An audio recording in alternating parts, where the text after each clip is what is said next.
संभाजी महाराज, महात्मा ज्योतिबा फुले, संविधान निर्माते डॉक्टर बाबासाहेब आंबेडकर या सर्व महापुरुषांना अभिवादन करून या ठिकाणी येळगावात जे काय पिंपरी चिंचवड महानगरपालिकेच्या आयुक्तांनी जे धाडस यापूर्वी पण दाखवलेलं आहे, अनधिकृत असो त्या बांधकामांना ज्याप्रमाणे त्यांनी पाडायचा प्रयत्न केला आणि पाडलं देखील कुंदलवाडीमध्ये, त्यावेळेस आपल्याला कोणाला वाटलं नसेल की आपल्यापर्यंत पण ही वेळ येईल की आपल्याला इथं आंदोलन करायची गरज पडेल. स्वाभिमानी घर बचाव संघर्ष समितीच्या वतीने पुकारण्यात आलेला हा जे आंदोलन आहे, आज पहिला दिवस आहे. हे आंदोलन करायचं एकच निमित्त आहे.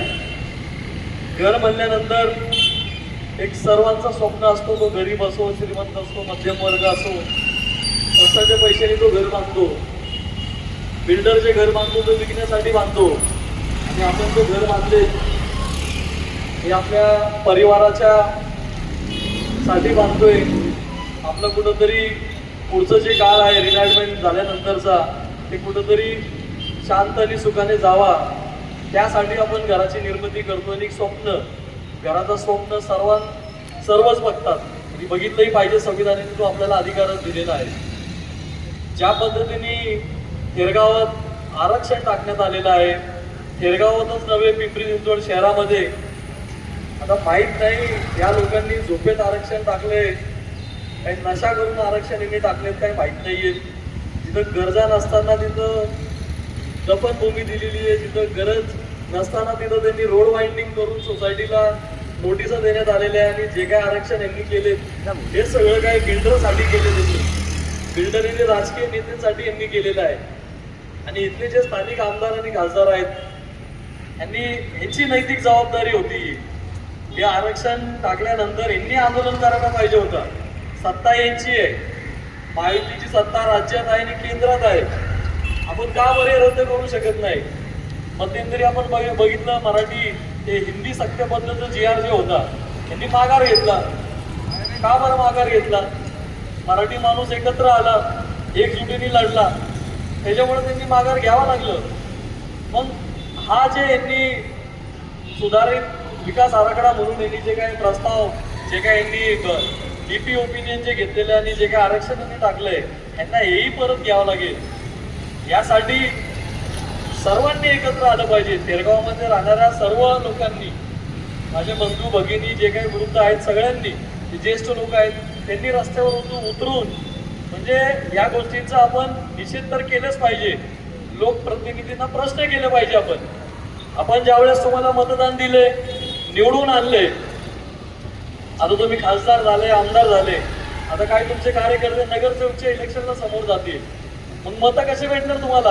आम्ही मतं कशी द्यायची? तुम्ही म्हणताय आमचं सरकार केंद्रात सक्षम आहे, अनुभवी सरकार आहे, सशक्त सरकार आहे. हे सशक्त सरकार, हे अनुभवी सरकार आमच्या तुमच्या गरिबांच्या घरांवर हातोडा पाडण्यासाठी निवडून दिलंय का आम्ही लोकांनी तुम्हाला? ही ऍक्च्युली लढाई खरं पाहता तर हे लोकप्रतिनिधी लढलं पाहिजे. कारण की जेव्हा आम्ही त्यांना निवडून देतो ते आपले लोकप्रतिनिधी असतात. आपले जे काही प्रश्न आहेत, आपली जे काही व्यथा आहेत, आपले जे काही समस्या आहेत, हे मांडण्यासाठी आपण लोकप्रतिनिधी निवडून देतोय. पण इथं समस्या अशी झालेली आहे की लोकप्रतिनिधींना पण कोणी विचारत नाही असं झालंय. आयुक्तांनी ज्या पद्धतीने हव्याशा पोटी, म्हणजे त्यांना वाटेल तसं, जसं पाहिजे तसं त्यांनी रेटलंय. शहराचं जे काही विकास आराखडा त्यांनी बनवलंय त्यासाठी शेवटच्या दिवशीपर्यंत 50,000 ते 55,000 हरकती आले. ह्या महाराष्ट्रामध्ये नाही तर देशामध्ये पहिल्यांदा असं झालंय. हे कुठंतरी जनता जागरूक झालेली आहे.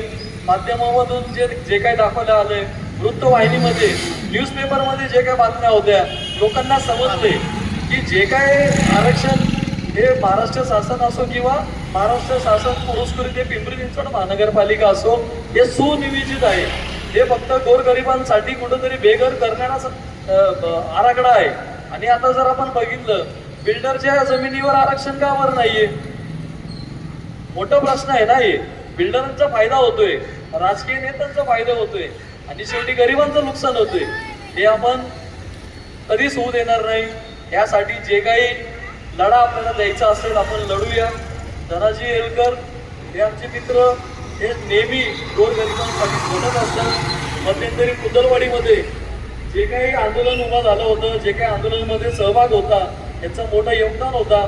त्या ठिकाणी पण मोठं आंदोलन घेण्यात आलं होतं. पण शेवटी महानगरपालिकेच्या अधिकाऱ्यांनी वेळ देतो, बोलू करूया म्हणून आमची दिशाभूल केली आणि त्या ठिकाणी त्यांनी पोलीसचा मोठा बंदोबस्त घेऊन तिथं त्यांनी कारवाई केली. तर त्याचा चांगला अनुभव मला सुद्धा आहे आणि येळकर पाटील यांना सुद्धा आहे. तर यांच्या बोलदामाला बळी पडायचं नाही. आपण जर असं गाफील राहिलो तर कधी आपल्या घराबाहेर येतील आणि आपल्याला उडून बाहेर काढतील आणि आपल्यावर कारवाई करतील, आपलं घर सोडून टाकतील.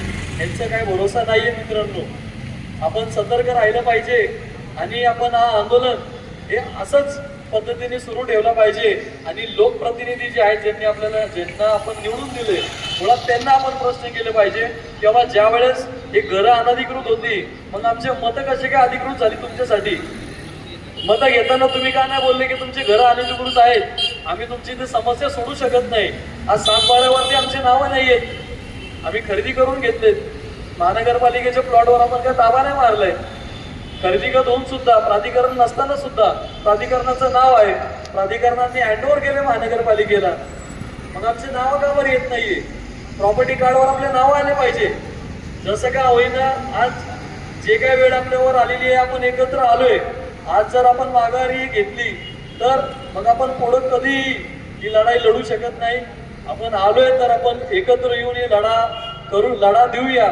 आणि हे महानगरपालिका प्रशासन असो किंवा राज्याचं प्रशासन असो, याला झोपायचं असेल तर आपण एकत्र आलं पाहिजे आणि आपण एकत्र येऊन आपला आवाज बुलंद केला पाहिजे. जे संविधानाने आपल्याला जे अधिकार दिले ते आपण त्या अधिकाराच्या आधारे आपण आपली मागणी जी आहे ते रास्त आहे.